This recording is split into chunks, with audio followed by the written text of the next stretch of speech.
Welcome to this edition of the Native News Update on this Wednesday, January 20th. I'm your host for today's program, Paul Domain. Many of the stories right here can also be found at our website at IndianCountryNews.com. Here are the news stories for the day from the Associated Press and other Native news sources. The Cherokee Nation is set to hold a groundbreaking ceremony for its 10,000 square foot casino in Washington County, Oklahoma. The ceremony that will include Tribal Chief Chad Smith is planned for January 21st at the casino site just off of U.S. Highway 75 in Ramona. Cherokee Nation Entertainment CEO David Stewart says the gaming operation is designed to be implemented in 2 phases and will ultimately create more than 100 new jobs. He says the tribe anticipates having buildings in place and opening to the public this early summer. He says the casino initially will include more than 200 electronic games. The tribe already operates casinos in Catoosa, Claremore, Roland, West Solomon Springs, Fort Gibson, Sallisaw, and Tahlequah. The Forest County Potawatomi community began an advertising campaign this week in support of the Clean Energy Jobs Act, a piece of state legislation that economists predict will create a minimum of 15,000 new jobs in Wisconsin and end up lowering electric bills in the state. Protecting Mother Earth and the resources she provides is a cornerstone of the Potawatomi people, said Jeff Crawford, Forest County Potawatomi Attorney General. Wisconsin needs to seize this opportunity to reduce the carbon pollution that threatens Wisconsin for the worse, while also creating thousands of jobs for Wisconsin families. The Clean Energy Jobs Act is based on recommendations from the Global Warming Task Force. The task force was formed to investigate ways that Wisconsin could reduce its greenhouse gas emissions while simultaneously creating jobs and growing the state's economy. Representatives from Wisconsin businesses, environmental groups, utilities, and other interested stakeholders voted in favor of a final report containing roughly 60 recommendations. The Forest County Potawatomi was a member of the Global Warming Task Force. The University of Alaska Fairbanks has chosen to name the 254-foot regional research vessel to be called the Sikulak, an Inupiat word meaning young sea ice. The Sikulak will be an oceanographic research vessel capable of breaking ice up to 2.5 feet thick. Last month, the university chose the Marinette Marine Corporation in Marinette, Wisconsin, to build the Sikulak. When completed in 2013, the ship will be one of the most technologically advanced oceanographic vessels in the world. The name Sikulak reflects both the Alaskan heritage as well as focus on Arctic research, said UAF Chancellor Brian Rogers. A committee of scientists and university staff members choose the name after receiving more than 150 suggestions from the public. After consulting with the UAF Alaska Native Language Center, the committee recommended the name Sikulak.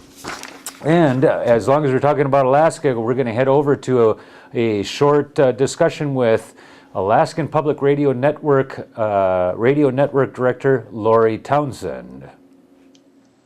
Thank you for joining with us again today, Lori. Can you give us a little bit of update on what's coming out of Alaska this week?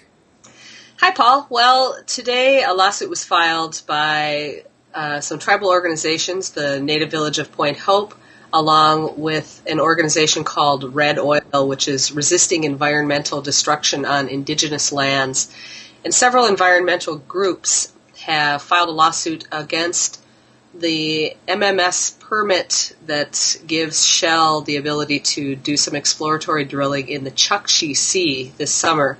A similar suit was filed last week against Shell's Beaufort Sea plans. So this is kind of coming together now, and native groups are joining up with environmentalists to resist these exploration plans, saying that they consider the Arctic Ocean their garden, and they have concerns about not only the stresses from climate change impacts on the Arctic environment, but also the exploration plans, which require several vessels, drill rigs, a lot of noise from seismic testing, and also materials that are included in the drilling, muds and solutions that they use to do these exploratory wells. So they filed these lawsuits. all kinds of potential environmental impacts that got to be looked at. Right. The tribes in these groups are just trying to shut that drilling plan down totally. Is that their intent, or are they trying to make it more environmentally sound?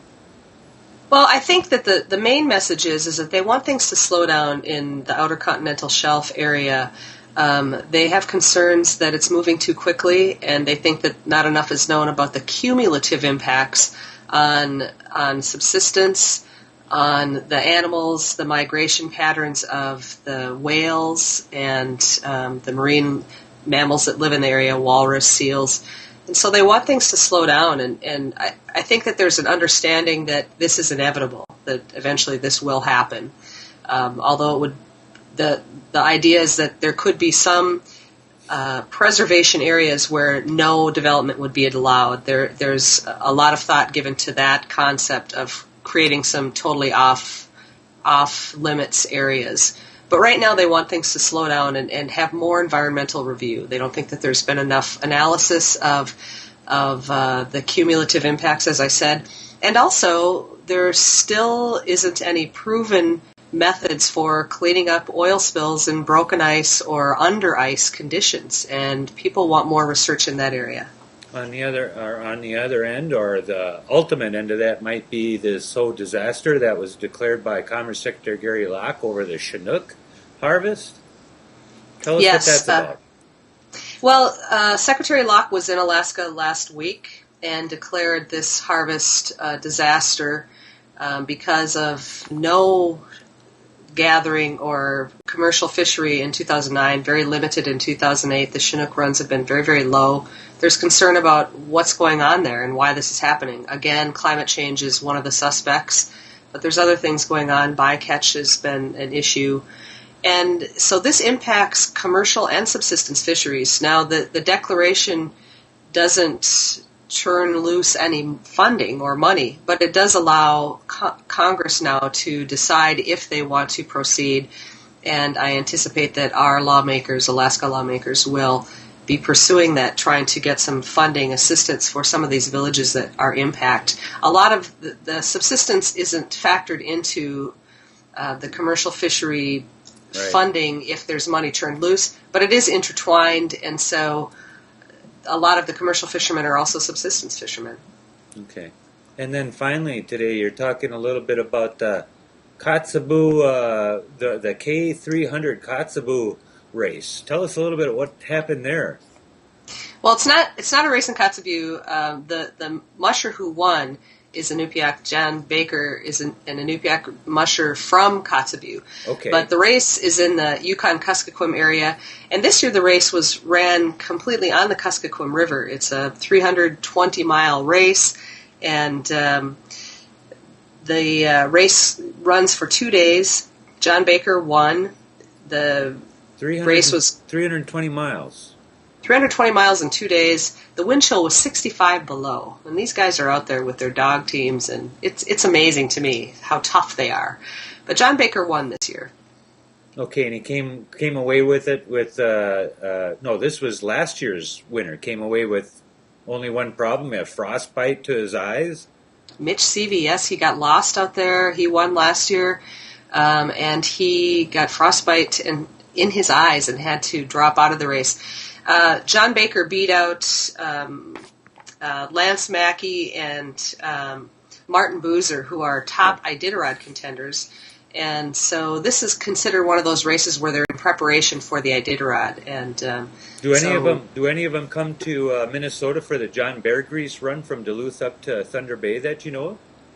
I'm not sure if they do or not. That I'm not. I'll ask around. We'll find out a little bit, because that's going to be coming up. That's one of those things up here that's famously known. John Bear Grease through mud, wind, rain, sand, and 30 degrees below zero, which is all it gets to around here. He'd make the mail run from Thunder Bay, Ontario, down into Duluth and back.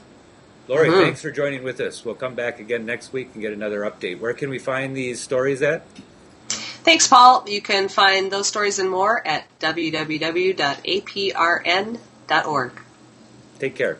And that is the latest roundup of news from Indian Country on this edition of the Native News Update. We want to thank you all for joining with us. Come join us tomorrow when we have a discussion with Mark Trahant, who's on his Kaiser sabbatical, and we want to talk about the potential train crash for the Indian Healthcare Improvement Act. See you tomorrow.